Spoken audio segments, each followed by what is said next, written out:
Hello, আসসালামু আলাইকুম। সকাল আমার ফরিদপুর থেকে ছোট্ট একটা শর্ট ভিডিও নিয়ে চলে আসলাম। তো আজকে দিনে ওয়েদার একটু ঠান্ডা থাকলেও আর কি রোদ ছিল না, কিন্তু গরম ছিল প্রচুর পরিমাণে। তো এই গরমে হচ্ছে মুরগিওয়ালা দু একটা করে হিট স্টক করতেছে। তো সবসময় মুরগির কাছে থাকতে হবে, যে হিট স্টক করলে হয়তো জব করা যেতে পারে, নাহলে তো একদম ফেলাই দিতে হবে।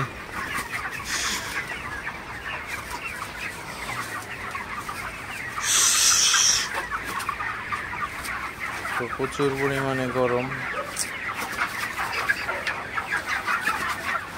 তো বৃষ্টি না আসা পর্যন্ত এই গরম কমবে না, অবস্থা খারাপ।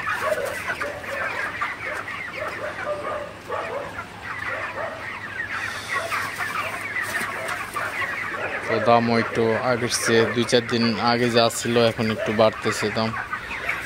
তো পাইকারদের কাছে ফোন দিয়েছিলাম, তারা নিতে চাইলো। তো আজকে 272 টাকার মতো আর কি রেট আছে। তো 2-4 দিন পরে হয়তো বা মুরগির দামটা আর একটু বাড়তে পারে। তো তখন মুরগিটা ছাড়বো। তো এখন আমার মুরগির ওয়েট আছে 2 কেজি 200 গ্রামের মতো। তো 2.5 কেজি হোক, তারপরে আর কি মুরগিগুলো সেল দেবো। তো ভিডিওটি বেশি বড় করবো না। সবাই ভালো থাকবেন, সুস্থ থাকবেন। শখের খামার ফরিদপুর চ্যানেলটি অবশ্যই সাবস্ক্রাইব করবেন, লাইক করবেন, কমেন্ট করবেন এবং শেয়ার করে অন্য ভাইদের দেখার সুযোগ করে দেবেন। দেখা হবে অন্য কোনো ভিডিওতে। আল্লাহ হাফিজ।